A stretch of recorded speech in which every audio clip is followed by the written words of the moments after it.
My girlfriend told me she'd only make us official if I did something worth posting. So I did. I moved on without her. The look on her face when her best friend sent her a screenshot of my new relationship status was absolutely priceless. You're seriously not changing your relationship status until I do something worth posting about? That's what she said, standing in front of her full-length mirror in her downtown Nashville apartment, snapping photo number 67 of the same pose. Fair, I told her. Then I did something worth posting about. It was called moving on. 3 months later, her best friend sent her a screenshot of my new relationship status. That was the moment she realized I wasn't kidding. But I'm getting ahead of myself. My name's Liam. I'm 31. Her name was Riley, 28. A lifestyle influencer obsessed with being seen. She wasn't a bad person, just the kind that saw life as content. Trips, brunches, mirror selfies, fake laughs, repeat. When we met, I didn't know how deep that obsession went. I thought she just liked photography and travel. Turns out, every conversation, every date, every damn moment had a filter on it. I remember that night perfectly. I came straight from work, still in uniform, smelling like coffee and printer ink, while she was surrounded by ring lights and tripods. Hey, can you update your relationship status? I asked, trying to sound casual. She didn't even look away from her phone. Why? Your profile still says single. Yeah, because you haven't done anything worth posting about yet. Felt like she'd slapped me with a caption. What's that supposed to mean? You know, a trip, a gift, a cute surprise, something aesthetic. Once you do, I'll update it. That's fair, right? I remember standing there, watching her fix her hair in the mirror like she hadn't just said something cruel. 2 years together, and I wasn't aesthetic enough to acknowledge publicly. Fair, I said again, but this time I meant something else entirely. That was the night everything changed. Because the truth is, when you date someone whose entire self-worth depends on likes, you eventually become part of their background. You stop being a person and turn into lighting, useful but invisible. I was done being invisible, so I did what she asked. I did something worth posting about. And when I hit that update relationship status button months later, with someone new beside me, I made sure it was the most authentic thing I'd ever posted. Her reaction? Let's just say my phone almost melted from how fast her messages came through. But before the screenshots, the screaming, and the legal threats, there was something worse. Something that showed me just how far Riley would go to protect her image. And I never saw that part coming. Riley wasn't always like that. When we met, she was sweet, ambitious, and weirdly shy for someone who'd later broadcast her whole life online. We met at a coffee shop in East Nashville. She was editing photos on her laptop, muttering about algorithms and engagement rates, and I joked, "You sound like you work for the CIA." She laughed, said she was trying to build a brand. Lifestyle stuff, she said. Fashion, travel, that kind of thing. Back then she had maybe 3,000 followers. She'd light up every time someone commented on her posts. She wasn't chasing fame yet. She just liked creating things. That version of Riley was real. I miss her sometimes. We started dating casually, and I fell for her fast. She was funny, creative, always planning something new. But somewhere between 3,000 followers and 32,000, something shifted. It wasn't about joy anymore. It was about aesthetic. About looking like she was living a perfect life, even when she wasn't. And me? I became her unpaid production crew. When I bought her a new camera, $2,300, because I wanted to support her dream, she cried and said I believed in her more than anyone ever had. When I drove her to content locations every weekend, she called me her ride or die. When I spent hours holding her phone to capture that perfect, candid laugh, she said I had the best angles, but I wasn't in a single one of those pictures. If I asked, she'd say, "My audience doesn't want couple stuff." Yet she'd post her sister's engagement, her best friend's anniversary trip, her parents' anniversary dinner. Everyone else's love was marketable. Ours wasn't. I'd scroll through her page sometimes and realize something painful. I didn't exist there. Not my face, not my name, not my presence. Just my reflection in sunglasses, my hand holding coffee, or my voice saying, "Got it," in the background of her vlogs. That invisible feeling does something to you. You start questioning your worth, wondering if maybe she's right. Maybe you're not post-worthy. One night, I tried to bring it up gently. "You ever think it's weird you post everyone except me?" She laughed. "You're so sensitive." It's not that deep. But it was that deep. Because behind every "not that deep" is someone quietly drowning. The last straw came during a trip she planned, a beach aesthetic weekend. She pitched to me like a business deal. She sent me a list of shots she wanted. Her walking in slow motion, sunset silhouettes, champagne bottle spraying. I wasn't invited as her boyfriend. I was expected as her photographer. That Friday, I texted her, "Can't make the shoot this weekend. Need to focus on work." She called instantly. "What? I already planned everything. I need you there." "I'm not your employee, Riley. You're being dramatic. You know how important this is to me." "I do. That's why I'm done doing it." I hung up before she could guilt me again. That weekend, for the first time in months, I didn't touch a camera. Didn't check her feed. Didn't drive anywhere. I just sat in my apartment surrounded by silence that felt like oxygen. And that silence is when I realized something. She wasn't going to change. So maybe I had to. I made one call that Monday morning to my buddy Alex, a wedding photographer. "You still need help this season?" He said. "Always." "Why?" "Because I've been doing free photo work for 2 years. Time to see if I'm actually good at it." That was the beginning of everything she didn't see coming. By the time Riley noticed, it was already too late. I started working with Alex every weekend. Actual paid gigs, real clients, real appreciation. I was learning lighting setups, editing techniques, how to make people feel comfortable in front of the camera. The same stuff I'd done for her, except now people thanked me for it. It felt strange, being valued for something she used to take for granted. The first weekend I got paid, I remember sitting in my car staring at the envelope. $450. Not a fortune, but it was proof. Proof I wasn't just her helper. I was good at this. Then Tuesday evening, she texted, "Riley, why are you ignoring me?" Me, not ignoring, just busy. Riley, busy with what? Me, work stuff. Riley, you're being weird. Weird. That was her word for "you're not orbiting me anymore." 2 days later, she showed up at my place unannounced. She walked in like she still lived there, scanning everything until her eyes landed on my laptop screen. Rows of wedding photos I'd been editing. "What's this?" she asked, like she'd caught me cheating. "Work." "Since when do you do photography?" "Since I got good at it helping you." Her face twitched, like she didn't know whether to be impressed or offended. "Oh wow, that's actually really cool. Maybe you can shoot for me this weekend. I'll pay you." "I'm booked," I said. "You can't be that busy, Liam." "I can. I already committed to a client." She blinked, like the word client didn't compute. "Fine," she said. "But when you're free, I need new content." "I probably won't have time going forward," I said. "I'm focusing on paid work now." "So you're just not going to help me anymore?" "Help implies I was doing you a favor. You need a photographer. Hire one. That's expensive." "Yeah," I said. "Professional work usually is." She left angry, her heels stabbing the hallway carpet with every step. For the first time in 2 years, I didn't run after her.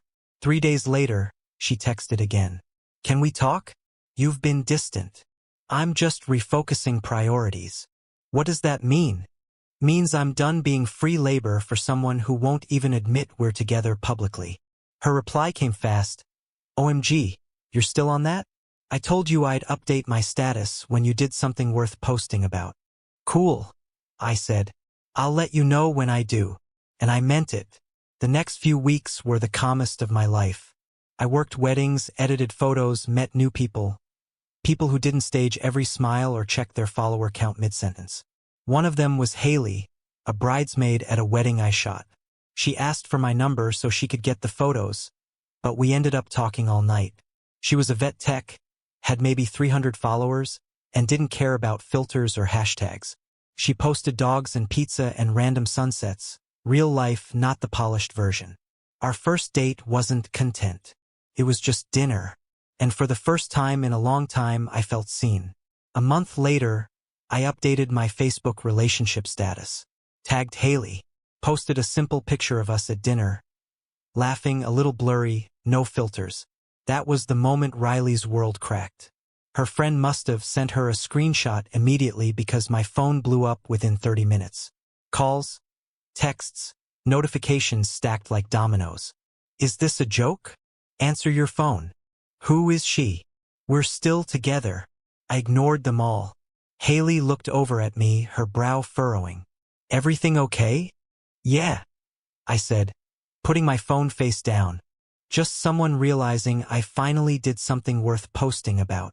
But I was wrong about one thing. Riley wasn't just angry. She was plotting. And what came next proved she wasn't just shallow. She was dangerous when ignored. I thought Riley would rage for a few days, maybe send a few angry texts, then move on. I underestimated her. By Friday, I started getting notifications, tags, DMs, screenshots, all pointing to one thing. Riley had posted a 3-part story series about toxic relationships and narcissists who use you and make you feel invisible. She never said my name. She didn't have to. Anyone who knew us knew exactly who she meant. The captions were brutal. Sometimes the people who claim to support you are the ones who secretly want you to fail. Imagine being with someone who hates your success but loves your free time. Manipulators always play the victim. And then a black screen with white text. If you know, you know. Her followers did know or thought they did. Comments poured in like gasoline. You deserve better, girl. He's jealous of your light. Cut the dead weight. I sat there reading it all, half in disbelief, half just tired. Haley saw it before I could hide it. She glanced at my phone and said, "That's about you, isn't it?" "Yeah." "You gonna respond?" "No."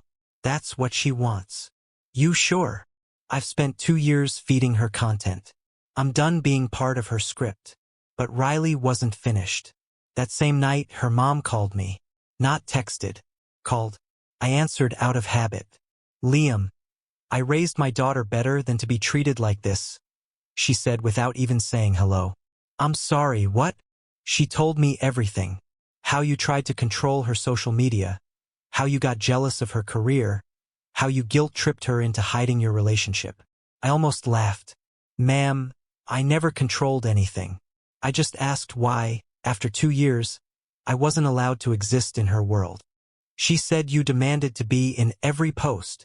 Check her page. I'm not in any post. Silence. Then, she's heartbroken. Then she should have treated the relationship like it mattered when she had it. Click. End of call. By Monday, it escalated again. Her friend, Tessa, the one who adored drama, sent me a wall of text. She's not eating. She's losing followers. Her engagement is tanking. You did this to her. Not she's sad. Not she misses you. Just her engagement was down. That was the moment I realized Riley didn't love me. She loved the image of being loved. I replied, "I didn't do anything to her. I just stopped doing everything for her." No response. Then, 2 days later, the real twist hit. I came home from work to a letter taped to my door. A small claims court notice. Filed by Riley Carter. She was suing me for borrowed equipment and unpaid services. Total, $3,290. I sat there on my couch holding the paper, equal parts stunned and furious. She was trying to rewrite the whole narrative. Make it look like I'd taken advantage of her. The same woman who'd used my weekends, my skills, and my money was now claiming I owed her. It wasn't just revenge. It was reputation control. Because Riley didn't just want me gone. She wanted to destroy the version of me that made her look bad. And that's when I decided. If she wanted to play legal, I'd play smarter. I'll be honest. The lawsuit broke something in me. Not emotionally. Strategically. Because that's when I stopped reacting and started planning. Riley wanted a show? I'd give her one. But the kind that played out in silence with paperwork instead of posts. The claim said I owed her $3,290 for equipment borrowed and services rendered. Equipment I had bought her. Services that were never hers to give. I called my buddy Evan, who's a lawyer. Told him everything. He laughed. She can file all she wants. Winning is different. You have receipts. All of them. Camera, lighting gear, software subscriptions. Every cent. Then keep those and let me draft a counter. The next morning, Evan sent a copy of the response he'd filed. Receipts proving I'd purchased everything as gifts. Screenshots of her thanking me for said gifts. And the kicker, a detailed list estimating the unpaid photography and editing work I'd done for her. 2 years of weekends averaging 8 hours each. At a conservative rate of $75 per hour. $15,600. If she wants to talk about services rendered, Evan said, we can too. Her lawyer called 3 days later. My client would like to drop the case. Good decision, Evan said. But Riley didn't take the loss quietly. That weekend, she posted on her stories about being silenced by someone with more money and power. She attached a link to a GoFundMe labeled Legal Fund for Victims of Manipulation. Her followers flooded the comments with fire emojis and, "Stay strong, Queen." Meanwhile, Haley and I watched it on my phone in disbelief. She's really trying to make you the villain, Haley said. Yeah, let her. Her followers don't know me. They know her version of me. You're handling this better than I would. I'm not handling it. I'm documenting it. Because while she was posting stories, I was building a timeline. Every post, every accusation, every lie, I saved it all. Then something unexpected happened. A DM from a stranger popped up. Hey, just wanted to say you dodged a bullet. I know Riley IRL. She's done this before, same pattern. Uses guys for content, hides them, drains them, then calls them toxic when they leave. You're not the first. I didn't reply, just took a screenshot and filed it away. Later that week, one of her old collaborators, another influencer, messaged me too. Hey, she's desperate for a photographer. You interested? It's a paid gig. I nearly laughed out loud. You couldn't pay me enough. Come on, it's easy money. I charge $800 for commercial shoots now, I said. But even if you offered 10 times that, I'd still say no. That's petty. No, that's boundaries. And that's when the real satisfaction began. Riley's follower count started dropping. Fast. 34,000 to 31 in 2 weeks. Then 29. Her healing journey posts didn't land. Her brand deals dried up. She posted one last story that month. Some people abandon you when you need them most. And I realized she still didn't get it. I hadn't abandoned her. I'd finally stopped letting her use me as a tripod with feelings. But then came something I truly didn't expect. Something that flipped the whole story again, and showed just how far she was willing to go to keep her image alive. At first, I thought Riley's obsession had finally run its course. No more calls. No emails. No new posts aimed at me. Just silence. But silence from her wasn't peace, it was buildup. One night, Haley was scrolling through my Instagram story views. She frowned. Hey, do you know someone named Clara_Joy? No, she's watched every one of your stories. Within seconds of posting. I clicked the profile. No posts, no followers, account created 4 days ago. Yeah. It was Riley. She wasn't even trying to hide it. I blocked it. The next day, another account appeared, Clara_Joy too. Same pattern. Same instant views. That's when I realized she was watching everything I did. Just under disguise. Should I block this one too? Haley asked. Nah, I said. Let her watch. Maybe she'll learn what a healthy relationship looks like. That was petty. I'll own it. But it felt good for about a week. Then things got weird. A few days later, Haley got a DM from a random profile. Just be careful with Liam. He has a pattern. He pretends to support women, then sabotages them. The profile had Riley's writing style all over it. Dramatic, vague, emotional bait. I felt my stomach drop. She wasn't just watching anymore. She was trying to damage me. I screenshotted everything. Sent it to my lawyer. Add this to the file. But that wasn't even the worst part.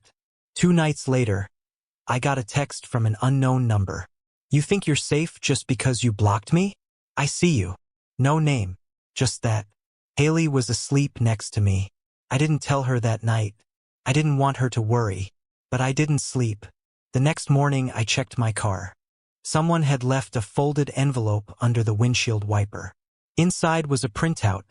One of Haley's Instagram photos, circled in red marker. No words. Just the picture. That's when I knew Riley wasn't just angry. She was unraveling. I went straight to the police station, filed a harassment report, handed over everything. The fake accounts, the text, the photo. They said they'd document it, but couldn't do much unless she crossed a more direct line. I felt powerless, but also more focused than ever. Because now this wasn't just about revenge or dignity. It was about protection. I started locking my apartment door twice, parked under cameras, changed passwords, tightened every part of my life. Riley had turned her followers into soldiers, and she was waging a quiet war she thought no one could trace. But I wasn't the same guy she used to control. I had leverage now, proof, witnesses, a career built from the ruins she left behind. And the universe, for once, seemed to want to return the favor. Because a week later, I got a message that changed everything. From someone who used to know her before all the followers, before the fame, before the filters. Her ex-best friend. You should know, she wrote. Riley's not just mad because you moved on. She's furious because you exposed her secret, the one she built her whole career on. I stared at the message for a long time, my heartbeat pounding. What secret? I typed back. Her reply came a minute later. She never owned any of that content. Half her portfolio, the brand deals, the trips, the sponsorships, they were built using your photos. Your edits. Your work. She's terrified you'll claim credit. And just like that, I understood why she was losing control. I wasn't just her ex. I was her foundation. And I'd finally walked away. When Riley's ex-best friend told me that message, that her entire online career was built on my photos, my edits, my unpaid work, I didn't want to believe it. But then she sent proof. A shared folder. Hundreds of raw image files. Metadata intact. My watermark in the corner of the originals, the ones Riley had cropped out before posting. Every brand shoot, every collaboration, every travel diary that got her sponsorships, all of it came from me. She'd never credited me because she couldn't. If people knew she wasn't producing her own work, her authentic influencer image would crumble. That's why she'd refused to tag me or admit we were together. Because acknowledging me meant admitting she'd built her success off someone else's skill. Her brand wasn't self-made. It was borrowed. It explained everything, the secrecy, the "you're not post-worthy" line, the lawsuit, even the stalking. It wasn't love or heartbreak driving her. It was fear. Fear that I'd tell the truth. I remember sitting in my car, staring at those files, feeling this cold, hollow ache in my chest. She hadn't just used me emotionally. She'd monetized me. Every like, every sponsorship, every dollar she made. Pieces of my work wearing her name. And I'd let her. For 2 years. Because I thought I was helping someone chase a dream. But it wasn't a dream. It was a con. That's when I understood what Riley really was. Not some narcissistic influencer, but a survivalist with a camera and no conscience. Everything in her life was about control. Control the narrative, control the image, control the people who built it for her. And when I stopped playing along, she did what manipulators always do. She tried to destroy the proof. Me. That fake toxic ex campaign, the GoFundMe, the lawsuit, the anonymous texts, they weren't random acts of spite. They were a strategy, a distraction. If she painted me as unstable, manipulative, jealous, nobody would believe I was the one who'd made her famous. She was protecting her brand, not her heart. I didn't tell Haley everything right away. I just said Riley had crossed a line. But Haley could tell there was more. One night she asked, "If you could hurt her back, would you?" And I told her the truth. I don't need to hurt her. I just need her to face what she really is. That's when my plan took shape. Not revenge in the flashy sense, but something colder. Something that would cut deeper because it would make her watch her empire crumble under the weight of her own lies. I had the receipts, the files, the dates, the proof. All I had to do was show the world what she'd been showing them all along. Except this time, I'd show the unfiltered version. And I knew exactly where to start. With the one thing she couldn't control. The truth. I didn't plan to destroy her. I just wanted my name back. But once you start pulling at lies that thick, everything attached to them falls apart. Started small. I made a new photography page. Professional, clean, no drama. Posted a few of my new wedding shots, engagement portraits, travel edits. Then I started uploading some of my old work, the same photos Riley had used for brand deals. Except this time, I posted the unedited originals. Metadata visible. Dates attached. No captions. Just one sentence on each. Taken by me, Nashville, 2022. That was it. Within a week, those photos started circulating. Photographers recognize metadata when they see it. A few people noticed that Riley's old posts had identical compositions, same timestamps, same backgrounds. And someone commented under one of her posts, "Why does this look like Liam's work?" Then another, "Wait, did you steal these?" By the third day, her comment sections turned hostile. Questions turned into accusations. Brand reps started pulling tags. I didn't have to say a word. The truth spoke for itself. 3 days later, she DM'd me, "You're ruining my life." I typed back, "No, I'm showing people whose life you built yours on." She left me on scene. That night, she posted a crying story. Ring light on, mascara running. Saying she was being attacked by bitter people who can't move on. It was classic Riley. Flip the narrative, make herself the victim. But this time, nobody bought it. Brands started ghosting her. Her sponsorship with that skincare company vanished. One by one, her followers started unfollowing.